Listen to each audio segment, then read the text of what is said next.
Good morning, नमस्कार। मेरा नाम है मूलचंद और आप सभी का अपने चैनल में स्वागत है। हमारी सीरीज चल रही है ज्योग्राफ़ी। ज्योग्राफ़ी में जैसे कि अभी आगामी बहुत सारे एग्ज़ाम एसएससी के होने वाले और अन्य एग्ज़ाम होने वाले हैं, तो सभी को हमने पॉइंट ऑफ व्यू से देखा है अच्छे से। जो भी आगामी क्वेश्चन आने की संभावना ज़्यादा है उन सभी का हमने भारत का भूगोल और विश्व के भूगोल के साथ में सारा एनसीईआरटी सार संग्रह के रूप में सभी डेटा को हमने इकट्ठा किया है और साथ में बहुत प्यारे प्यारे से क्वेश्चन आपके लिए लेकर आए हैं, ताकि आपको किसी भी एग्ज़ाम के लिए, कोई भी एग्ज़ाम हो आपका, उसमें आपके लिए क्या महत्वपूर्ण होने वाले हैं। तो आज लगभग हम 25 क्वेश्चन करने वाले बच्चों। तो चलिए शुरू करते हैं अपने पहले क्वेश्चन के साथ में। ये मैंने आपको बच्चों होमवर्क के रूप में क्वेश्चन दिया था कि संसार में स्वच्छ जल की सबसे बड़ी झील कौन सी है। तो बच्चों ध्यान रखिएगा, सबसे बड़ी झील आपकी कौन सी है, तो वो बच्चों आपकी झील हो जाती है कौन सी, लेक सुपीरियर। कौन सी हो जाती है, लेक सुपीरियर। आप कहेंगे ये सुपीरियर लेक कहाँ पड़ती है, तो बच्चों ये पड़ती है कहाँ, यूएसए में। कहाँ पड़ती है, यूएसए में। तो आप कहेंगे किस किस के बॉर्डर पे, तो यूएसए प्लस कनाडा के ये बॉर्डर पे पड़ती है। यहाँ इस बॉर्डर पे लगभग हम बात करेंगे तो 5 क्या होती है, 5 झील होती है। और सबसे बड़ी झील जो है उनमें सबसे बड़ी झील आपकी कौन सी है, तो वो लेक सुपीरियर है। तो आपका सही क्वेश्चन नंबर 1 का जो आंसर है, जो होमवर्क आपको दिया गया था, उसका सही आंसर आपका लेक सुपीरियर हो गया। चलिए अगला क्वेश्चन आप आज की क्लास का महत्वपूर्ण पहला क्वेश्चन, बहुत ही जबरदस्त है एकदम। चलिए शुरू करते हैं बच्चों। ज्वालामुखी के कप के आकार के मुख को क्या कहते हैं। बच्चों आप समझिए कैसे। मान लेते हैं यहाँ से कुछ क्या है, आपका ज्वालामुखी फट रही है, समुद्र में फटती है। तो आपको यहाँ से एक चीज़ देखिए बच्चों, जब फटेगी तो यहाँ से क्या हो गया, यहाँ से कुछ मुंह बनाएगा और वहाँ से क्या होगा, बाहर की तरफ आपकी ज्वालामुखी यानी कि लावा के रूप में बाहर आएगा। तो वो यही कहना चाह रहा है कि ज्वालामुखी के कप के आकार के मुंह को क्या कहते हैं बच्चों, उसको हम कहते हैं क्या, क्रेटर। क्या कहते हैं इसको, हम क्रेटर कहते हैं। मतलब समझिए जैसे आपके घरों में बोतल है और बोतल में से अचानक आप बोतल दबा दो प्लास्टिक की, तो एकदम क्या होगा, पानी बाहर आएगा तेजी से। तो वो जहाँ से पानी बाहर आ रहा है उसी को पूछ रहा है कि उसको क्या कहते हैं बच्चों, उसी को हम क्या कहते हैं, क्रेटर कहते हैं। चलिए क्वेश्चन नंबर 3 आपके सामने आ चुका है। भूकंप के परिमाण को मापने के लिए साधन को कहा जाता है बच्चों। तो वो उसे हम कहते हैं क्या, उसको हम कहते हैं सिस्मोग्राफ। किसको कहते हैं, हम उसको सिस्मोग्राफ कहते हैं बच्चों। ये भी आपको पता होना चाहिए। अगला क्वेश्चन आपके सामने, क्वेश्चन नंबर 4, निम्नलिखित में से रिएक्टर स्केल का उपयोग किस लिए किया जाता है। तो बच्चों रिएक्टर स्केल का प्रयोग आप किस लिए करेंगे, तो बच्चों हम करेंगे किस लिए, तो भूकंप के परिमाण के लिए हम इसको प्रयोग करते हैं। ठीक है जी। चलिए अगला क्वेश्चन नंबर 5 आपके सामने, विश्व का सबसे ऊंचा ज्वालामुखी कौन सा है। तो बच्चों ये आप मुझे बताएंगे कौन सा है। तो बच्चों ध्यान रखें, विश्व का सबसे ऊंचा ज्वालामुखी कौन सा है। तो बच्चों ये आपका आता है कोटोपैक्सी। कहाँ पड़ता है, कोटोपैक्सी पड़ता है। आप कहेंगे ये कहाँ पड़ता है, तो बच्चों ये पड़ता है हमारा कहाँ, ये कब पड़ता है हमारा कोटोपैक्सी, इक्वाडोर राजधानी में पड़ता है आपका इंडोनेशिया की जो इक्वाडोर है, इक्वाडोर की राजधानी जो आती है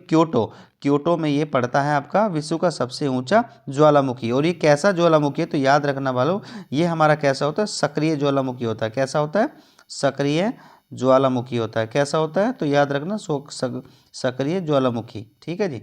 कहाँ पड़ता है, ये मैंने आपको क्योटो में पड़ता है। क्योटो किसके मैंने बता दिया आपको, क्योटो किसकी, ये आपकी पड़ती है इंडोनेशिया की राजधानी। चलिए आगे बढ़ेंगे। पृथ्वी पर सबसे शुष्क स्थान कौन से देश में है। तो पृथ्वी पर सबसे शुष्क स्थान कौन से देश में है, तो बच्चों वो है चिली। कहाँ पर है, चिली। आप कहेंगे चिली कहाँ पड़ता है, याद रखना ये पड़ता है आपका साउथ अमेरिका में। कहाँ पड़ता है, साउथ अमेरिका में ये आपका पड़ता है। तो सही आंसर हमारा 20 का क्लियर हो जाएगा। ज्वारीय वन को क्या कहते हैं बच्चों, ज्वारीय वन को क्या कहते हैं, ज्वारीय वन को कहते हैं हम क्या, मैंग्रोव वन। क्या कहते हैं बच्चों, मैंग्रोव वन। समझ लेगा मैंग्रोव वन क्या होते हैं।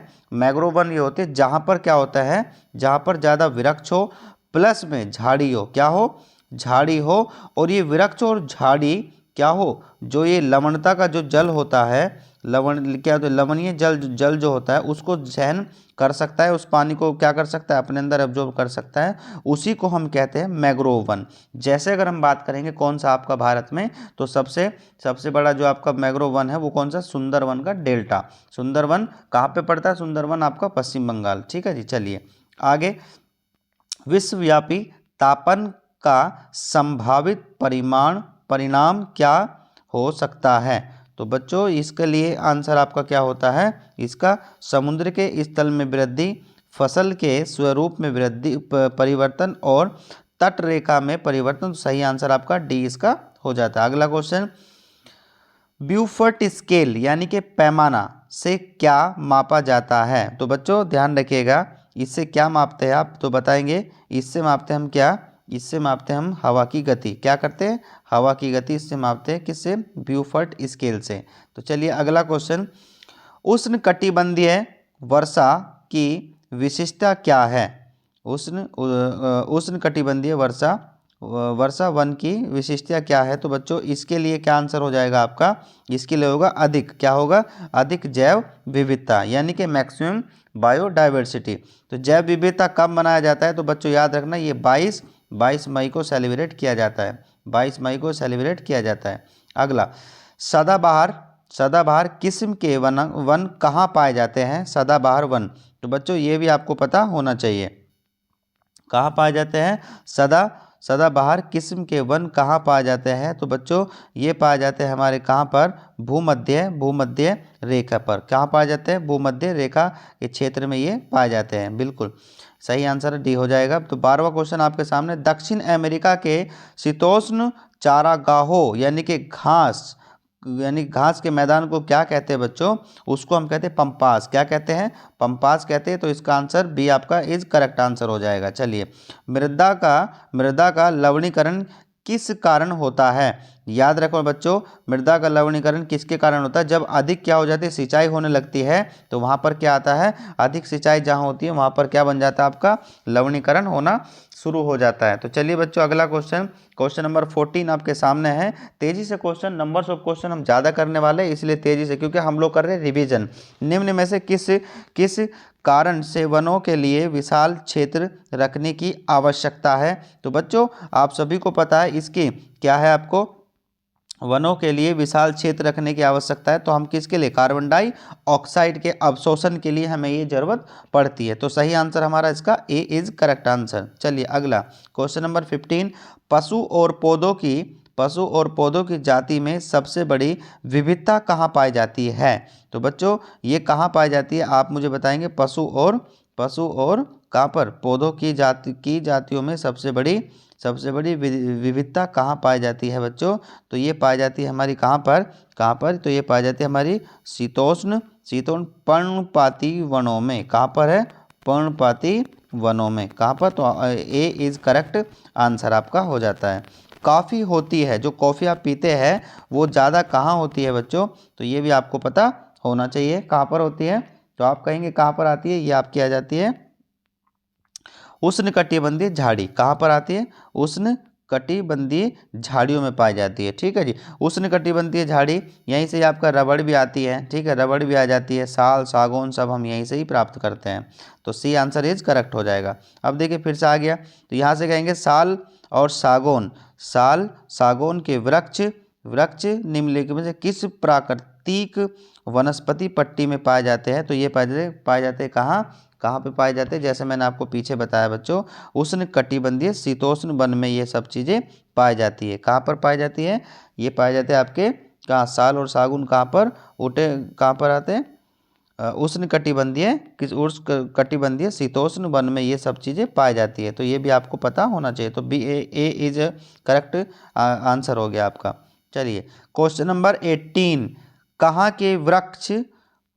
के वृक्ष वर्ष में कम अथवा अधिक समय के लिए पत्तियों से रहित रहते हैं, तो बच्चों वे वन क्या होते हैं जिनमें मौसम के अनुसार क्या आती है, पत्तियाँ आती है, और पत्ती मौसम के अनुसार हट जाती है, उसको हम कहते हैं पर्णपाती। क्या कहते हैं, पर्णपाती वन हम उसको कहते हैं। और बच्चों जिन पर क्या आती है, जिन पर 12 के 12 महीने क्या हो जाते हैं, जिन पर 12 महीने क्या होते हैं आपके पत्ते रहते हैं, उसको हम बोलते हैं एवरग्रीन। और उससे प्राप्त होने वाली जो लकड़ी पाई जाती है वो सॉफ्ट होती है, मुलायम होती है। और लेकिन पर्णपाती वर्ण से प्राप्त होने वाली लकड़ी आपकी कैसी होती है, तो ये काफ़ी मजबूत होती है, हार्ड होती है। ठीक है, अगर यहीं आप कहेंगे कि इसका एग्जाम्पल के रूप में बताएंगे, जैसे हम शीशम की बात करेंगे, साल की बात करेंगे, सागौन की बात करेंगे, तो ये सारे के सारे किसके पर्णपाती वन के अंतर्गत आते हैं। तो चलिए इसका सही आंसर 18 क्या हो गया, डी आंसर इज करेक्ट हो जाता है।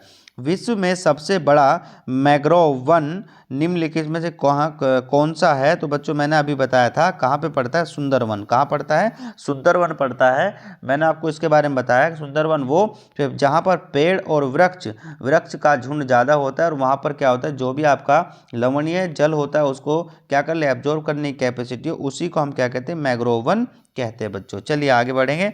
तो इसका 20 क्वेश्चन नंबर 20 आपके सामने, वह मृदा जल कौन सा है जो पौधों के लिए अति आवश्यक है।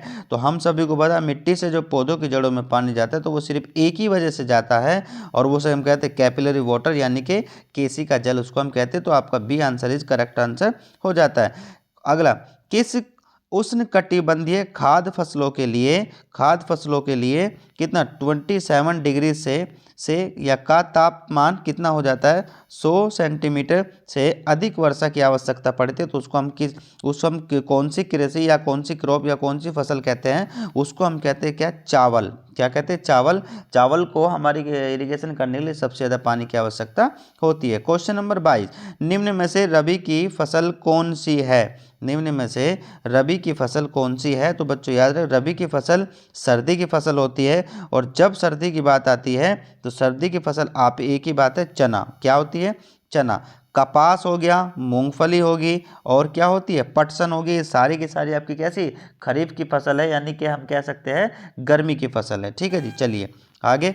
रबड़ के बगीचे कहाँ पाए जाते हैं। तो बच्चों रबड़ के बगीचे कहाँ पाए जाते हैं, रबड़ के बगीचे आपके पाए जाते हैं कहाँ, शीतोष्ण वन में पाए जाते हैं। कहाँ पर पाए जाते हैं, ये आपके कहाँ पाए जाते हैं, शीतोष्ण वन में पाए जाते हैं। रबड़ के बगीचे कहाँ, शीतोष्ण वन, यानी कि ए आंसर इज आपका क्या हो गया, बिल्कुल सही आंसर हो जाता है। चलिए आगे बढ़ेंगे।